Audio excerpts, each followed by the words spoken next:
नमस्कार सम्पूर्ण साहित्य अनुरागी महानुभावहरू। म बालकृष्ण काफ्ले उदयपुरबाट आज यस लघुकथा पाठ्य श्रव्य दृश्य अन्तर्गतको 49औं श्रृङ्खला लिएर म यहाँहरू समक्ष उपस्थित भएको छु। आजको यस लघुकथा वाचन कार्यक्रममा सहभागी हुने अवसर दिनुभएकोमा लघुकथा पाठ्य श्रव्य दृश्य प्रतिष्ठानका एडमिनज्यूहरूप्रति हार्दिक कृतज्ञता ज्ञापन गर्दछु र केही समयको पाबन्दीबाट हामी अलि पर पुगिसकेका छौँ, त्यसमा म क्षमा प्रार्थी छु। सम्पूर्ण साहित्य अनुरागी मित्रहरूमा म सुरुमा एउटा छोटो अनुरोध राख्न चाहन्छु। म यस लघुकथा पाठ्य श्रव्य दृश्य प्रतिष्ठानको 49औं श्रृङ्खलामा म आफू स्वयं पहिलो दिन अर्थात् यो मेरा निम्ति पहिलो दिन वा पहिलो वाचन कार्यक्रम भएको कुरा यहाँहरू समक्ष अवगत गराउँछु। पहिलो वाचन भएको हुनाले केही त्रुटिहरू भएमा, केही कमी कमजोरीहरू भएमा यहाँहरूले कमेन्ट बक्स मार्फत मलाई सुझाउनु हुनेछ भन्ने कुरा म यहाँहरू समक्ष अनुरोध गर्न चाहन्छु। र यो लघुकथा वाचन कार्यक्रममा आज मिति 2078 साल मङ्सिर महिनाको 21 गते मङ्गलबारका दिन तदनुसार इस्वी सम्वत 2021 डिसेम्बर 6 तारिक सन्ध्याकालीन सदाकै समयमा यहाँहरू समक्ष म उपस्थित भइसकेको छु। त्यसै गरी उपस्थित हुनुहुने सम्पूर्ण साहित्य प्रेमी जनहरूमा म पुनः नमन अर्पण गर्दछु र यस सन्ध्याकालीन साहित्यिक कार्यक्रममा यो लघुकथा पाठ्य श्रव्य दृश्य कार्यक्रममा सहभागी हुनुभएकोमा हार्दिक स्वागत गर्दै म आजको कार्यक्रमलाई अगाडि बढाउने अनुमति चाहन्छु। आजको यस लघुकथा पाठ्य श्रव्य दृश्यको 49औं श्रृङ्खलामा हामीले जम्मा 7 जना सर्जकहरूका, 7 जना लघुकथाकारज्यूहरूका 7 वटा लघुकथाहरू वाचन गर्ने जमर्को गरेका छौँ। यस बीचमा मैले यहाँ अनुराग राणा मगरज्यूलाई देखिरहेको छु। उहाँले नमस्कार सम्पूर्णलाई भन्नुभएको छ। नमस्कार अनुराग राणा मगरज्यू, यहाँलाई हार्दिक स्वागत छ। र अब म ढिला नगरिकन यो आजको 49औं श्रृङ्खला अन्तर्गतको लघुकथा वाचन कार्यक्रमलाई अगाडि बढाउन चाहन्छु। र आज हाम्रो एडमिन साहित्यकर्मीज्यूहरूबाट छनौट भएका जम्मा 7 वटा लघुकथाहरू रहेका छन्। ती लघुकथा र ती लघुकथाका सर्जक स्रष्टा अर्थात् लघुकथाकारहरूका बारेमा म सुरुमा छोटो परिचयात्मक खण्ड राख्नेछु। र आजको पहिलो लघुकथा रहेको छ भाइरल टिकटक, र यो भाइरल टिकटक लघुकथाका लघुकथाकार हुनुहुन्छ मिसु श्रेष्ठ। त्यसै गरी दोस्रो छनौटको कथा रहेको छ निर्दयी मदारी, र यो निर्दयी मदारी लघुकथाका लघुकथाकार साहित्यकर्मी अग्रज गुरु नन्दलाल आचार्य हुनुहुन्छ। त्यसै गरी तेस्रो लघुकथा त्याग रहेको छ। यो त्याग शीर्षकको लघुकथाकार रमेश सुवेदीज्यूको छ। त्यसै गरी हाम्रो चौथो लघुकथा मकै खाने भालु शीर्षकको रहेको छ, र यो मकै खाने भालु शीर्षकको लघुकथा मनोहर पोखरेलज्यूको कृति हो। आजको 5औं लघुकथा सम्मान शीर्षकको लघुकथा यहाँ वाचन गर्न गइएको छ, र यो 5औं लघुकथा सम्मान डाक्टर हरिमोहन पोखरेलज्यूको लघुकथा हो। आजको 6औं लघुकथाको शीर्षक रहेको छ साहित्य र यो साहित्य शीर्षकको लघुकथाका सर्जक लघुकथाकार हुनुहुन्छ तुलसी पण्डितज्यू। त्यसैगरी आजको अन्तिम लघुकथा अर्थात् आज वाचन गरिने अन्तिम लघुकथाको शीर्षक रहेको छ सर्वहारा र यो सर्वहारा लघुकथाका लघुकथाकार हुनुहुन्छ टङ्कबहादुर आले मगरज्यू। म सम्पूर्ण यी 7 वटा लघुकथाका लघुकथाकारहरूमा सर्वप्रथम त नमन टक्र्याउँछु र म आजको पहिलो लघुकथा वाचन गर्न जाँदैछु।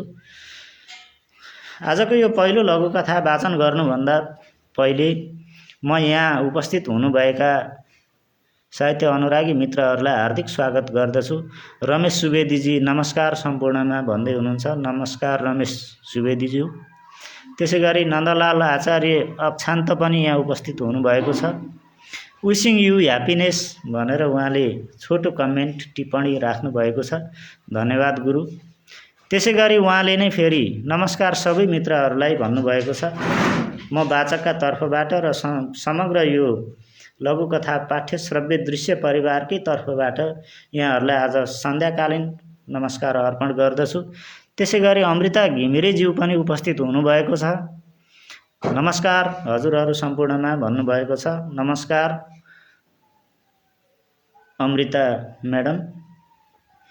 अब म समयको पाबन्दीलाई पनि ख्याल गर्दै आजका लघुकथाहरू वाचनको श्रृङ्खलातर्फ उक्लिँदैछु र आजको पहिलो लघुकथा हामीले राखेका छौँ भाइरल टिकटक र यो भाइरल टिकटक लघुकथाका लघुकथाकार मिसु श्रेष्ठ हुनुहुन्छ।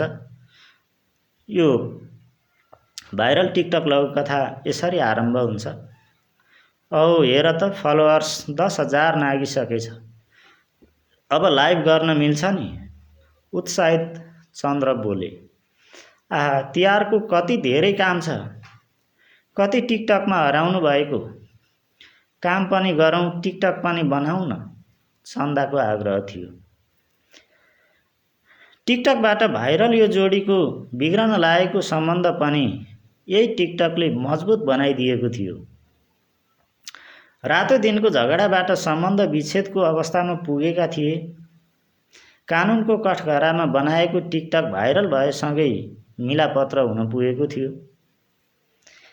गर्भवती हुँदाको बेबी बम्प होस्, सुत्केरी हुँदाको न्वारान पास्ने लगायतका माया प्रेमका थुप्रै भिडियो भाइरल बन्दै गए।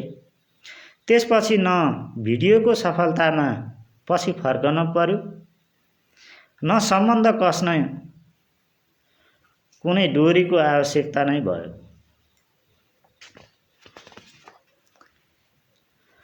दशैंको भिडियोमा त रातभरि प्रसारण गरेर 1-2 लाखको उपहार पनि हात परेछ रे भन्ने सुनिन्थ्यो। अरूले भन्थे टिकटकले मान्छे बिगार्दो रहेछ त। नयाँ भिडियो आयो। ह्याप्पी लक्ष्मी पूजा। खर्कुलोभरिको 1000का 100औं नोटहरू, गहनाहरू, लक्ष्मीको प्रतिमा, भित्रदेखि बाहिरसम्म झिलिमिली बत्तीमा ढकमक्क सयपत्री गोदावरी फुलेका थिए। बिस्तारै मूल ढोका बन्द गर्दै बाई अब लागियो ससुरालीतिर बुढी पुर्याउन। सायद भोलि साँझमा मात्र हाम्रो भेट होला। लाइभ बन्द भयो। घर पुगेर अनलाइन हुने बित्तिकै लाइक, भ्युअर्स, फलोअर्स हेर्यो।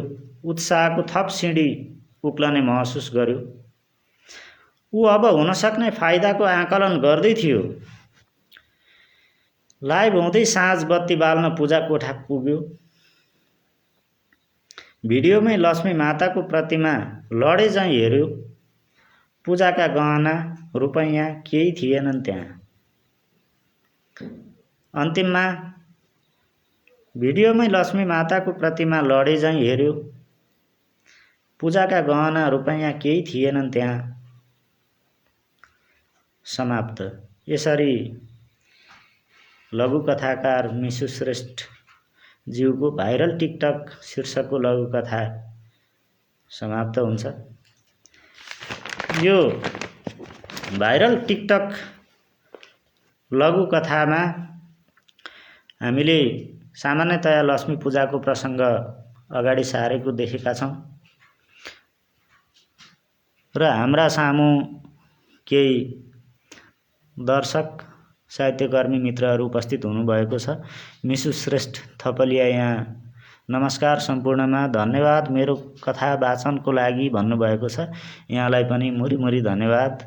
त्यसै गरी नन्दलाल आचार्य अक्षान्तज्यू 7 लघुकथाकारका कथाहरू बेजोड हुन्, टिकटक भाइरल भए चाहिँ आजको वाचन पनि भाइरल बनोस्। हार्दिक बधाई तथा शुभकामना वाचक बालकृष्ण काफ्ले सरलाई र हामी सबै कथाप्रेमीलाई भन्नुभएको छ। हामी सबैलाई म यस लघुकथा पाठ्य श्रव्य दृश्य श्रृङ्खला 49 का तर्फबाट पुनः म आभार प्रकट गर्दछु, हार्दिक धन्यवाद दिन चाहन्छु, शुभकामना दिन चाहन्छु। र रमेश सुवेदीज्यूले सुन्दर लघुकथा भाइरल टिकटक मिसु म्याम बधाई छ भनेर लेख्नु भएको छ। हाम्रो तर्फबाट पनि मिसु म्यामलाई धेरै धेरै बधाई छ। र यो भाइरल टिकटकमा लक्ष्मी पूजाको प्रसङ्गमा ल्याएर कथा समापन गरिएको छ। चन्द्र र चन्दाको सामान्य वार्तालाप हुँदै जीवनका उतार चढावहरू बिग्रन लागेको सम्बन्ध पनि भिडियो भाइरल बन्दै टिकटक मार्फत वा भिडियो मार्फत पुनः सम्बन्ध स्थापित भएको कुरालाई यहाँ उजागर गर्न खोज्नु भएको छ। तिहारको झिलिमिली बत्तीहरू, सयपत्री, गोदावरी आदि फुलहरूका चाहिँ पर्याप्त प्रस्तुतिहरू यहाँ पस्किनु भएको छ। फलोअर्स बढेसँगै आशा अभिलाषा बढ्ने र टिकटक प्रति मानिसहरूको मोह बढ्ने कुरा पनि राख्नु भएको छ। दाम्पत्य प्रेममा पनि यसले सघाएको कुरा यहाँ प्रष्ट छ। त्यसै गरी भिडियो हेर्दै पूजा कोठामा पुग्दा त्यहाँ भएका रुपैयाँ, पैसा, गहना आदि हराइसकेको वा आफ्नो दृश्यबाट बाहिर गएको कुरा यहाँ प्रसङ्ग ल्याइएको छ। तसर्थ यहाँ टिकटकबाट हुने फाइदाका अलावा विकृत स्वरूपहरू पनि उजागर गरिएको छ। समाजमा यसरी टिकटकले ल्याएका राम्रा र नराम्रा दुवै पक्षहरूलाई उच्च किसिमले केलाउनु भएको छ। लघुकथाकारज्यूमा पुनः म हार्दिक धन्यवाद ज्ञापन गर्दछु। र अब म दोस्रो लघुकथा निर्दय मदारी वाचन गर्ने अनुमति चाहन्छु। लघुकथाकारज्यू नन्दलाल आचार्यको यो निर्दय मदारी यसरी आरम्भ गरिएको छ। अन्तत मदारीले गलगिद्ध मासु भात घिच्यो। मलाई डोर्याउँदै र डमरू बजाउँदै सधैँ झैँ फलाक्दै गाउँ पस्यो। बलकवा चौक आइए, दशहरा के उपलक्ष्य में देखिए अद्भुत बंदर डांस, भरपूर आनंद लीजिए। मेरो लगाम मदारीको हातमा हुन्थ्यो। ऊ मलाई गाउँ गाउँ डुलाउँथ्यो, उफ्रन लाउँथ्यो, नाच्न लाउँथ्यो, हाँस्न लाउँथ्यो। मदारीले भनेको अक्षरशः पालना गरेमा चकलेट पाउँथे। बोली भुइँमा खस्न नपाई तामिल नगरे पिँडुलाका मासु खस्ने गरी रामधुलाई भेट्थेँ। सिर्फ म एक्लो थिएँ, मेरो संसार मसँग थिएन। मसँग स्वयं म पनि थिइनँ। मसँग केवल मेरो प्राण थियो। जे भए पनि नढाँटी भन्नुपर्छ। एक दिन मदारीको घरमा मरण च्यासे बोको ल्याइयो। ऊ हामी दुवैलाई ठोसी ठोसी खाना खुवाउँथ्यो। हामी दुवै बलिया भयौँ। स्वजाति सुन्दरी देख्दा मेरो मन मातिन्थ्यो। बोको पनि बाख्री भेट्दा मलाई बिर्सनै भएको थियो। एक दिन मदारी भन्दै थियो, बोकालाई मात चढेछ, खसी हुन जुरेछ। नभन्दै एक दिन बेलुका मेरो साथी झोक्राएर बसेको पाएँ। कुरा बुझ्दै जाँदा उसले पुरानो चोला त्यागेर नयाँ धारणा गरेको रहेछ। अब उसलाई बोको नभनेर खसी भनेको पाएँ। मेरो पनि त्यही हालत पार्ला कि भन्ने भयले केही दिनसम्म गला दाबिरह्यो। परन्तु म जस्तो थिएँ उस्तै रहेँ। मदारीले हामीलाई उसरी नै स्याहार्यो। मभन्दा साथी धेरै मोटायो। आफ्ना सन्ततिलाई झैँ दुःख विराम हेर्यो। दसैँ आयो। मदारीले मेरो साथीलाई च्वाट्टै काट्यो। मलाई चाहिँ बाँकी छाड्यो। अन्त्यमा मदारीले मेरो साथीलाई च्वाट्टै काट्यो। मलाई चाहिँ बाँकी छाड्यो। यो निर्दयी मदारी शीर्षकको लघुकथा नन्दलाल आचार्यज्यूको सिर्जना हो। यस लघुकथामा खास गरी पशु अधिकारको कुरामा जोड गर्न खोजिएको जस्तो देखिन्छ। एउटा बाँदरलाई सिक्रीमा बाँधेर बजार बजार डुलाउने, गाउँ गाउँ डुलाउने मदारीको निर्दयी चरित्रको प्रष्ट रूपमा व्याख्या गरिएको छ। पशु अधिकारको हनन भएको कुरा यहाँ उजागर गर्न खोजिएको छ। फरक फरक भए पनि बाँदर र बोका अर्थात् पछिल्लो चरणको खसीका बीचमा आत्मीय सम्बन्ध रहेको कुरा पनि यहाँ उल्लेख गरिएको छ। यस्तो निर्दयी भाव भएको मदारीले बाँदर र बोका दुवैलाई खाना खुवाउने कुरामा कुनै कन्जुसाइ गर्दैन, तर भरपुर कमाईको भाँडो बनाएको छ यो बाँदरलाई। यो बाँदरलाई नाच्न लगाउँछ। नाच्न मानेन भने, उसको आदेश पालना गरेन भने राम्रोसँग चुटाइदिन्छ। यो कथा व्यथा पनि यहाँ हामीले पाएका छौँ। त्यसैगरी यस कथामा बोकालाई बोकाबाट खसी बनाउँदै दसैँमा च्वाट्टै काटेको अत्यन्त क्रूर किसिमको पशुमाथिको जघन्य अन्याय, पशु अधिकारको हनन भएको विषय यहाँ जोरदार रूपमा उठान गर्नुभएको छ। सर्जकलाई म पुनः यो सिर्जना लघुकथा निर्दयी मदारी पस्किनु भएकोमा म पुनः धन्यवाद ज्ञापन गर्दछु। र म अब तेस्रो लघुकथा त्याग वाचन गर्न जाँदैछु। र यो तेस्रो लघुकथा त्याग लघुकथाकार रमेश सुवेदीज्यूको रहेको छ। यो लघुकथा वाचन गर्नुभन्दा अगाडि यहाँ केही प्रतिक्रियाहरू आएका छन्। मनोहर पोखरेल सर पनि आउन लाग्नु भएको छ। तोयानाथ सुवेदी गुरुलाई स्वागत छ यहाँ लघुकथा पाठ्य श्रव्य दृश्य प्रतिष्ठानमा भनेर लेख्नु भएको छ।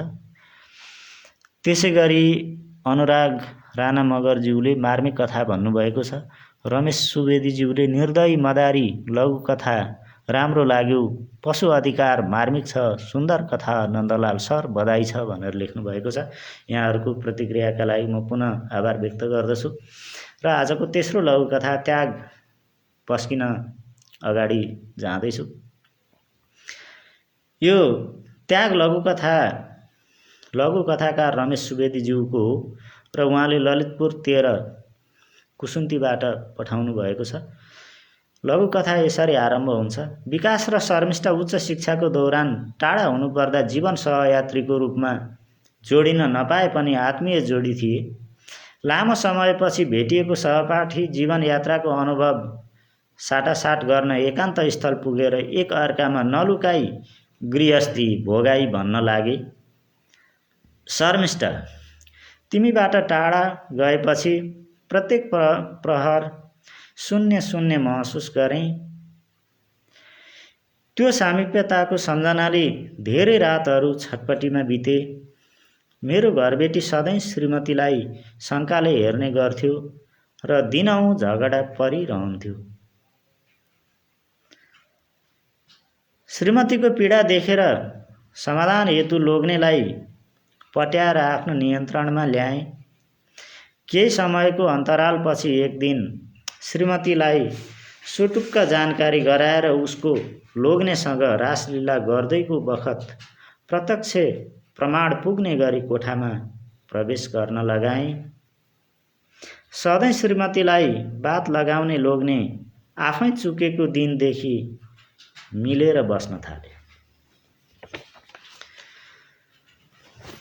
मैले आफ्नो शरीर सुम्पेर ठिक गरेँ वा गरिन मलाई थाहा छैन, तर त्यो दम्पति मिलेर जीवन अगाडि बढाएको देख्दा मलाई औधी खुसी लागेको छ।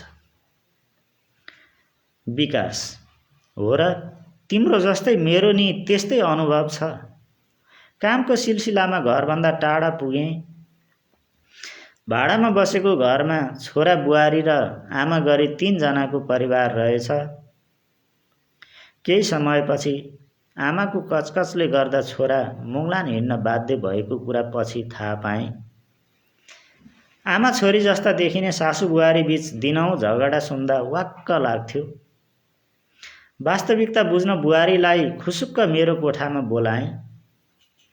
मायाकी भोकी कुरा गर्दा गर्दै मेरो अँगालोमा बाँधी र लामो समयदेखिको देह सुखको प्यास मेटाएर आफ्नो कोठातिर गई। एक दिन प्लान मुताबिक सासूको अँगालोमा बेरिएर बसेको बेला बुहारीको प्रवेश गराएँ। सधैँ बुहारीलाई बात लगाउने सासू आफै फन्दामा परेको दिनदेखि दुवै सासू बुहारी मिलेर साथी बनेर कहिल्यै लोग्ने मान्छे नचाहिने गरी आपसमा यौन आनन्द प्राप्त गर्न थाले। सासू बुहारीको मिलन गराएकोमा मन धेरै आनन्दित छ, तर सधैँ आफूले जीवनसाथीलाई धोका दिएँ भन्ने आत्मग्लानि भइरहन्छ। सम्पन्न। यसरी यो तेस्रो लघुकथा त्याग लघुकथाकार रमेश सुवेदीजीको लघुकथा यहाँ समाप्त भएको छ। यसरी यो त्याग लघुकथामा हामीले शर्मिष्ठा र विकास दुई युवा युवती सहपाठी हुन सक्छन्। उनीहरूका उच्च शिक्षाका क्रममा टाढिनु परेका बाध्यात्मक अवस्थाहरू, उनीहरू बीचमा वैवाहिक सम्बन्ध कायम हुन नसकेको कुरा र पछि प्रसङ्गवश एक ठाउँमा भेट भएको प्रसङ्ग यहाँ अगाडि सारिएको छ। हुन त शर्मिष्ठा र विकास दुवैले आफू बसेका घरमा गरेका स्त्री तथा पुरुष व्यवहारहरू सामाजिक रूपमा क्षम्य हुन् वा नहुन्, ती दुवै घरका झगडा, सासू र बुहारीका झगडा र श्रीमान श्रीमतीका झगडाहरू साम्य पार्ने उपयुक्त विधि भनी शारीरिक सम्बन्धसम्म राखेको प्रसङ्ग यहाँ कोट्याइएको छ। वास्तवमा अनकन्टार सहरमा आज त्यस्ता थुप्रै घटनाहरू घटिरहेका छन्।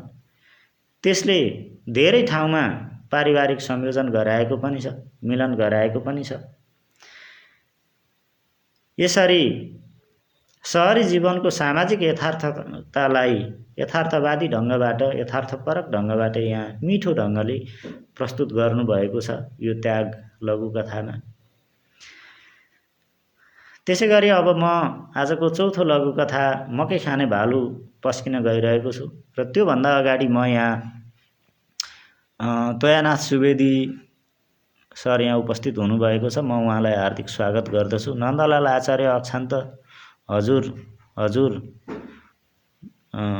नन्दलाल रिप्लाइड टु तोयानाथ नन्दलाल आचार्य अक्षान्त भनेर आएको छ। यो टिप्पणी हुनसक्छ। नन्दलाल आचार्य अक्षान्तज्यूले पनि छोटो टिप्पणी गर्नु नै भएको छ।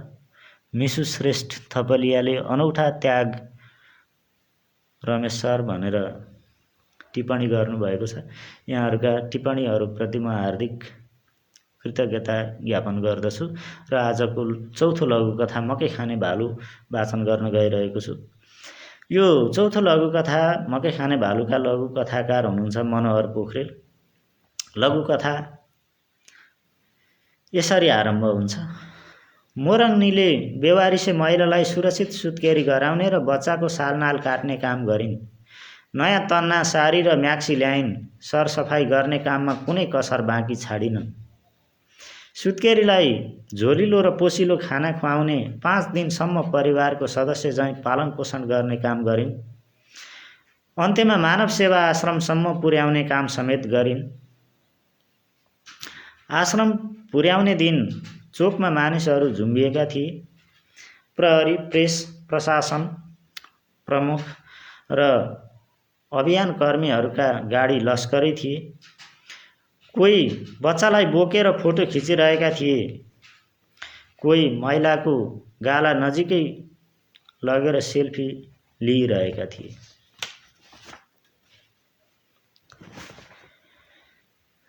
सेल्फी खिच्नेको भिड देख्दा लाग्थ्यो उनी मनोरोगीबाट मोडेल भइसकेकी छिन्। बहुलाई मानिने ती महिला दुई जीवकी हुँदा राजमार्ग स्थित बिसनपुर, कल्याणपुर, कठौना, शम्भुनाथतिर मागेर हिँड्थिन्। दिनभरि सडकमै भौँतारी रहन्थिन्। उन्मत्त साँडे झैँ उफ्रँदै भाग्ने, कराउने, निर्वस्त्र हुँदै आफ्नै संसारमा रम्दै नाच्ने, गाउने गर्थिन्। घरि चण्डी दुर्गा जस्ती त घरि समुद्र झैँ शान्त हुन्थिन्। साँझ परेपछि मठ मन्दिर देवालय चौतारामा आश्रम लिन्थिन्। चिसो भुइँमा सुत्थिन्, पाए दुवै हातले खान्थिन्, नपाए भोकै बस्थिन्। गर्भवती हुँदा अनौठो नमान्नेहरूको भिडले बच्चा जन्मेपछि मनोरोगीलाई आश्रम लैजाने दिन अनौठो मानेर घेरेका थिए। स्थानीय अनलाइनमा समाचार सार्वजनिक भएपछि अभियानकर्मीहरू पनि अग्रसर भएका थिए। बेवारिसे आमा र बच्चाको अस्पतालमा स्वास्थ्य परीक्षण पश्चात आश्रमले असल नागरिक बनाउने जिम्मा लिएको थियो। भोलिपल्ट लाजै पचाएर धेरैजनाले सामाजिक सञ्जालमा बच्चासँगको फोटो पोस्ट्याउँदै लेखेका थिए, मैले जीवनमा गरेको सबैभन्दा पुण्यको काम। त्यसैले मलाई आधार मानेर केही समाचारका पानाहरू पनि रङ्गिएका छन्। सामाजिक सञ्जालमा पहुँच नभएका निस्वार्थी मोरङ्नी लगायत भने ओजेलमा कतै बिलाएकी थिइन्।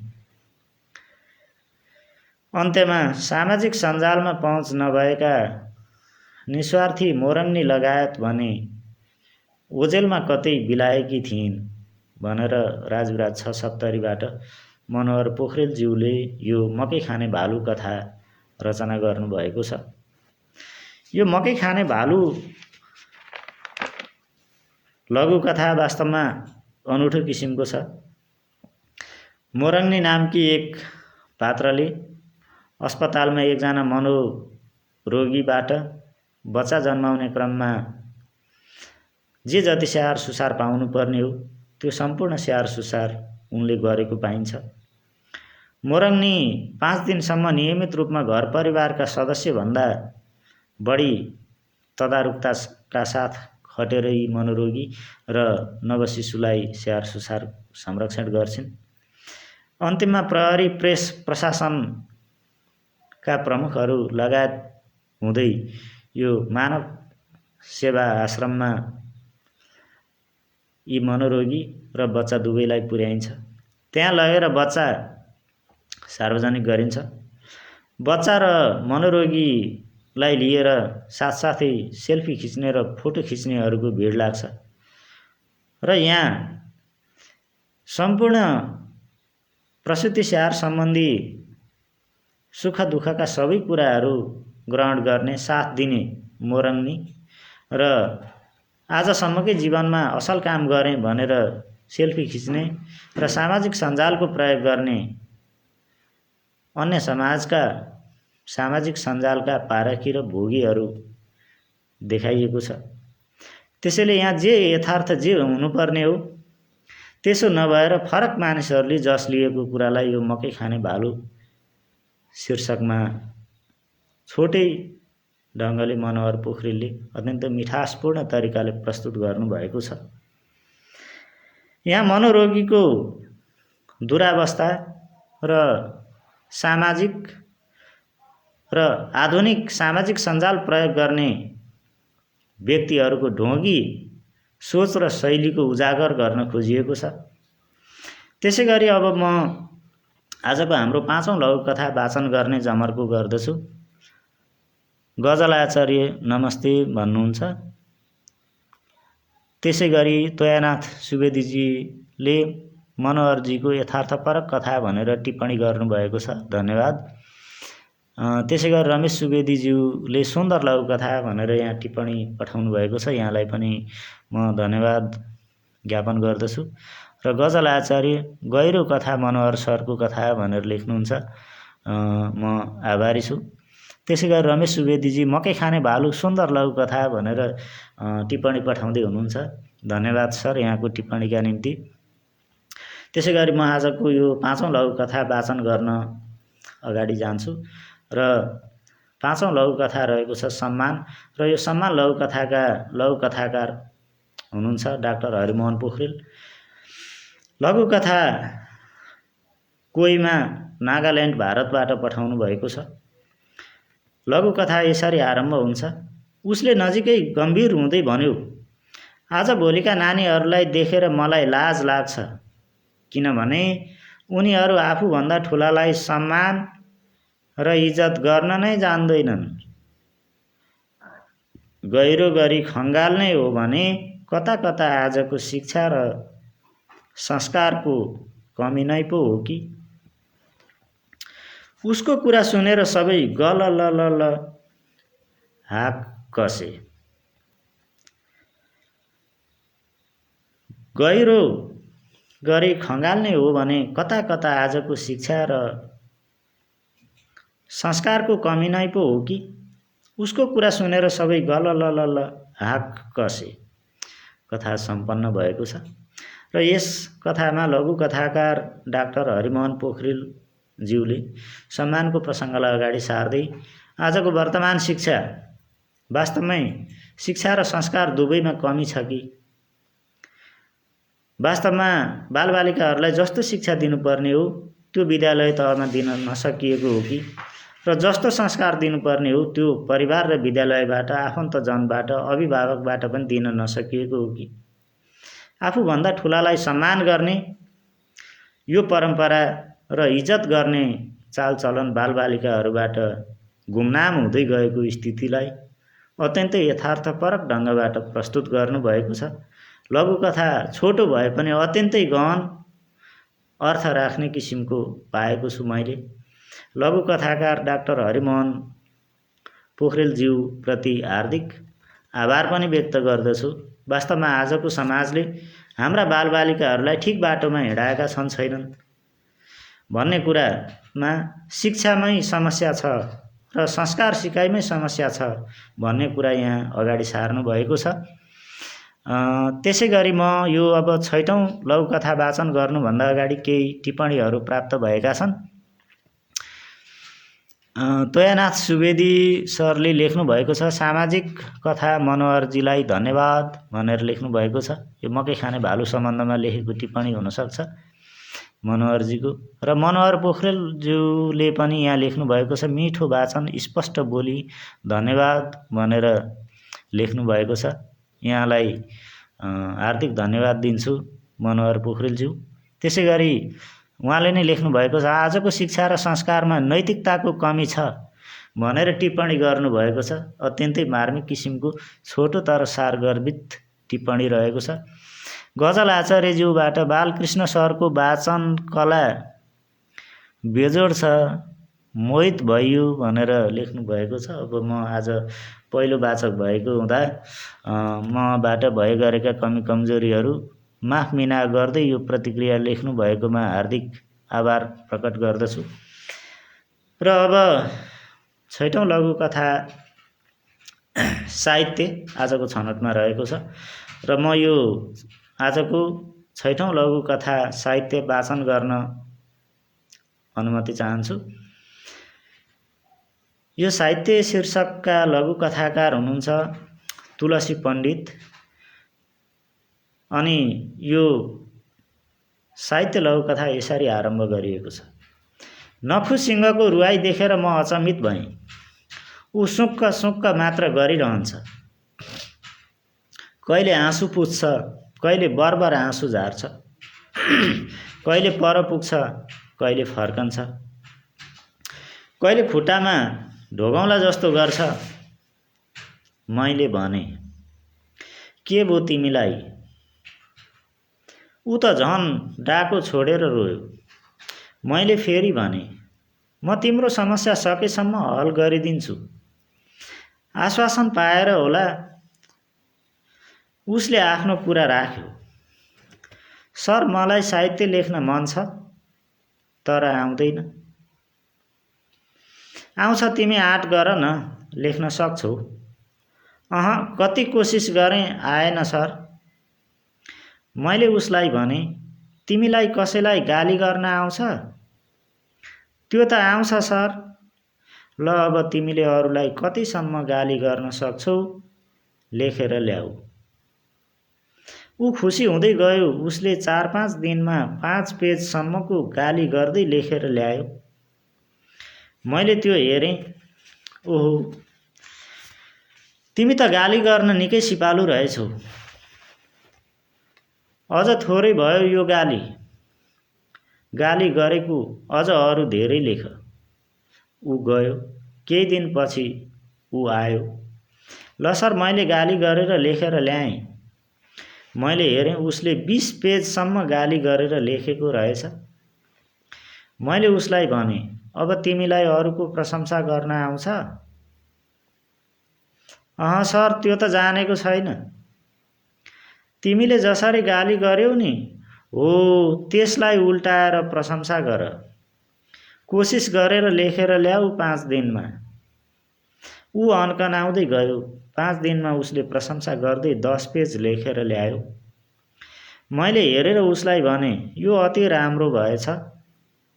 यसलाई अझ प्रशंसा गरेर ल्याऊ। ऊ गयो।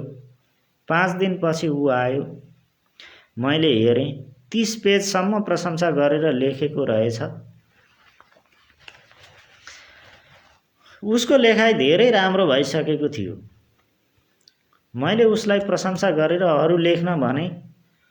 ऊ केही समयपछि आयो। 50 पेजसम्म उसले लेखेको रहेछ। लेखाइको स्तर धेरै राम्रो थियो।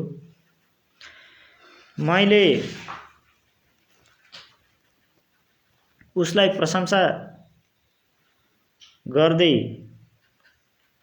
कालिदासको किताब दिँदै भने, यो किताब पढ अनि कालिदासलाई प्रशंसा मात्र गरेर ल्याऊ। उसले 2 महिनापछि 100 पेजको लेख लेखेर ल्यायो। जुन लेख हेर्दा अति सुन्दर थियो। मैले पनि त्यसको मूल्याङ्कन गर्न नसकेर एक साहित्यकारलाई दिएँ।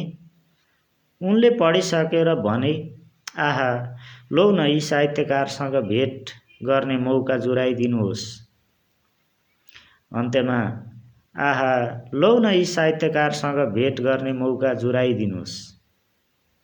यसरी यो तुलसी पण्डितज्यूको साहित्य शीर्षकको लघुकथा समाप्त हुन्छ। वास्तवमा यो साहित्य शीर्षकको लघुकथामा तुलसी पण्डितज्यूले साहित्य लेखनको सुरुमा कसरी लेख्न आरम्भ गर्ने भन्ने कुरामा जोड गर्न खोज्नु भएको जस्तो लाग्यो। र साहित्य लेखनमा जसरी यहाँ एकजना पात्रलाई, नक्खु सिंहलाई गाली गर्न आउँछ भने गाली लेखेरै गालीबाटै पानाहरू भर, शब्दहरूको र अक्षरहरूको रचना गर भन्दै गुरुले सुझाव दिनुभएको छ। त्यसै गरी यहाँ हामीले सरसर्ती यो लघुकथा पढिसकेपछि साहित्य रोजाइको विषय हो। साहित्य लेखनमा रुचि भएकाहरूले, साहित्य अनुरागी बन्न चाहने नव प्रवेशी मित्रहरूले आफूलाई मनले छोएको विषयमा लेखन गर्ने र अग्रज साहित्य लेखिरहनुभएका गुरुहरूसँग सामान्य परामर्श गर्ने कुरा सुझाएको छ। र पछि हुँदै जाँदा तिनै नक्खु सिंह ठुलै साहित्यकारले पनि पहिचान गर्न नसक्ने किसिमको लेखन सिपको विकास भएका पात्रका रूपमा विकास भएको देखाइएको छ। यो साहित्य शीर्षकको लघुकथाले साहित्यमा कसरी प्रवेश गर्ने भन्ने विषयलाई उजागर गरेको छ। म पुनः लघुकथाकार तुलसी पण्डितज्यूलाई यस लघुकथा पस्किनु भएकोमा धन्यवाद दिन चाहन्छु। र अब म आजको करिब करिब अन्तिम भनौँ वा 7औं लघुकथा वाचन गर्ने जमर्को गर्दछु र त्यसभन्दा अगाडि म केही टिप्पणीहरू पढेर यहाँहरू समक्ष प्रस्तुत गर्छु। कथाकार र कथा वाचक दुवैमा नमन भनेर दयानाथ सुवेदीज्यूले यहाँ टिप्पणी गर्नुभएको छ। नमन गुरु, यहाँलाई कार्यक्रममा हार्दिक स्वागत गर्दछौँ। त्यसै गरी रमेश सुवेदीज्यूले नै लेख्नुभएको छ, तुलसी सरको साहित्य बेजोड कथा भनेर टिप्पणी गर्नुभएको छ। धन्यवाद गुरु। त्यसै गरी दयानाथ सुवेदीज्यूले नि पण्डितजीको कथा र वाचनमा नमन भनेर लेख्नुभएको छ। गजल आचार्यज्यू लेख्नुहुन्छ, गाली र प्रशंसाले लेखन राम्रो भएछ, जय होस् भनेर चाहिँ छोटो टिप्पणी गर्नुभएको छ। गजल आचार्यज्यूप्रति पनि हार्दिक कृतज्ञता व्यक्त गर्दछु। र अब म आजको यो अन्तिम लघुकथा सर्वहारा शीर्षकको लघुकथा रहेको छ र यो सर्वहारा लघुकथाका लघुकथाकार हुनुहुन्छ टङ्कबहादुर आले मगर। लघुकथा यसरी आरम्भ गरिएको छ। कोरोना कोभिड-19ले लतारेको जीवन, निषेधाज्ञा खुकुलो भए पनि सङ्क्रमण बढिरहेको छ।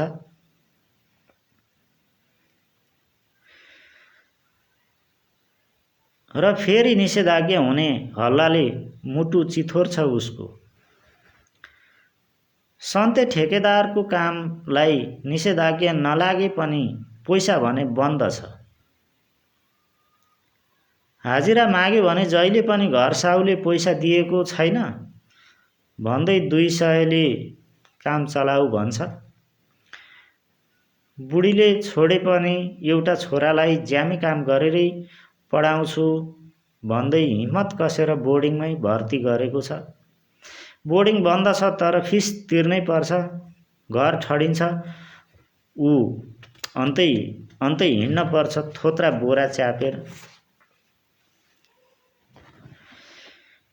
देश फेरियो, गाउँ जाने बाटो फेरियो, सहरको सडक चिल्लो भयो, शङ्ख चक्र खियाएर धेरै अर्काको घर बनायो, धेरै मान्छे घर मालिक भए, ठेकेदारले पनि घडेरी जोड्यो।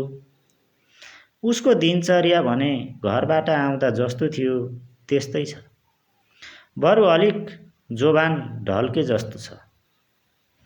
बन्दमा अनलाइन क्लास चल्ने अरे, स्कुलबाट फोन आयो, ऊ छक्क पर्छ। न मोबाइल छ न वाइफाई, इँटाले बारेर बनाएको अस्थायी टहर हो। भाडाको कोठा लिने ल्याकत छैन। ऊ निरुत्तर छोरालाई समातेर फुसफुसाउँछ, किन सर्वहारा बनायो दैव।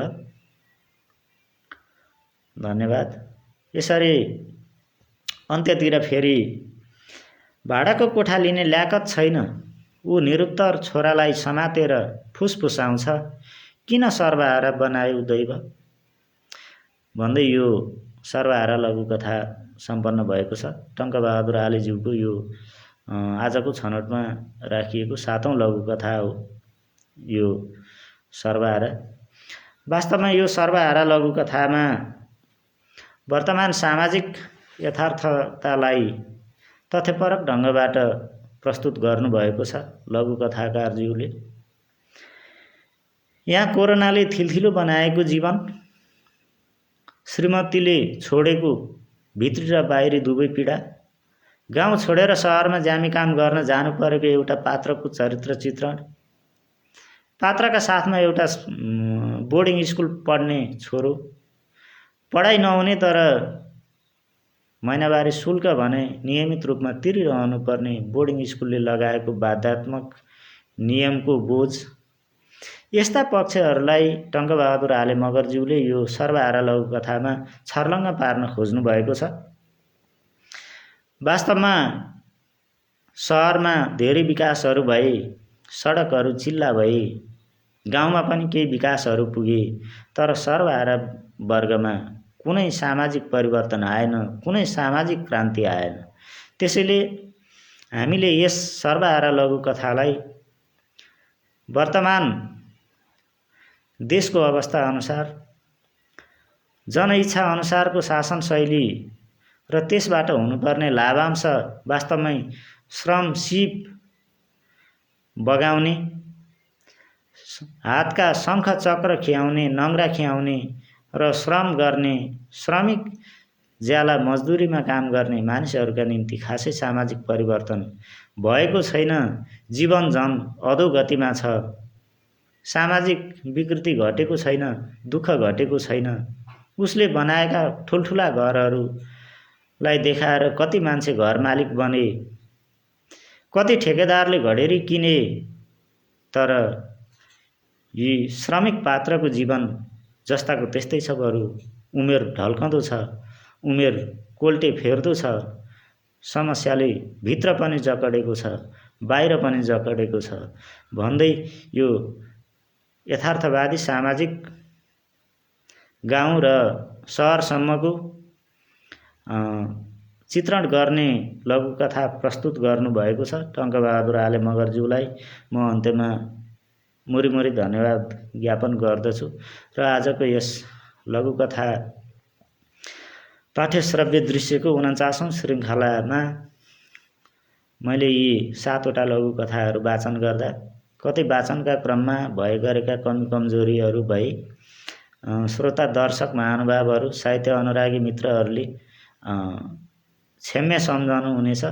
टीका टिप्पणीहरू रहेमा यहाँहरूले सुझाव दिनुहुनेछ र पुनः पनि यस्तै लघुकथा वाचनका कार्यक्रमहरूमा वाचकका रूपमा प्रस्तुत हुन अवसर मिलाइदिनुहुनेछ भन्ने अपेक्षा समेत राख्दछु। र म अब बिदा हुनुभन्दा अगाडि हाम्रा सामु केही टिप्पणीहरू आएका छन्। म ती टिप्पणीहरू वाचन गर्ने अनुमति चाहन्छु। मनोहर पोखरेलज्यूले लेख्नु भएको छ, सफलताको रहस्य निरन्तरताको अभ्यास र दृढता नै पो हो कि? तुलसी पण्डितको साहित्य सुन्दा त्यस्तो अनुभूति भयो। यो साहित्य शीर्षकको लघुकथामा मनोहर पोखरेलज्यूले गर्नुभएको टिप्पणी वास्तवमै सही हो। निरन्तर रूपमा लागि पर्नुपर्छ र मात्रै साहित्य लेखनमा कलम चलाउन सकिन्छ भन्ने कुरा यहाँ उहाँले सुझाउनु भएको छ। रमेश सुवेदीज्यूले पनि लेख्नु भएको छ, लघुकथा सर्वहारा टङ्क सरको बेजोड छ, सामाजिक यथार्थको मार्मिक परिवेश छ भनेर लेख्नु भएको छ। वास्तवमै यो टङ्क आले मगरज्यूको सर्वहारा लघुकथा श्रमिकहरूको पक्षमा छ। यो चाहिँ सामाजिक परिवेशको यथार्थताको धरातलमा टेकेर लेख्नु भएको छ। यहाँलाई धन्यवाद। त्यसै गरी रमेश सुवेदीज्यू लेख्नुहुन्छ, सुन्दर वाचन, धन्यवाद बालकृष्ण सर, शुभरात्रि भन्नुहुन्छ। र म यी टिप्पणीहरू वाचन गरिसकेको जानकारी गराउँदै म आजको यस लाइभ कार्यक्रमबाट यो लघुकथाको 49औं श्रृङ्खलाबाट बिदा हुन चाहन्छु। हस्त, शुभरात्रि, नमस्कार, पुनः शुभरात्रि, धन्यवाद।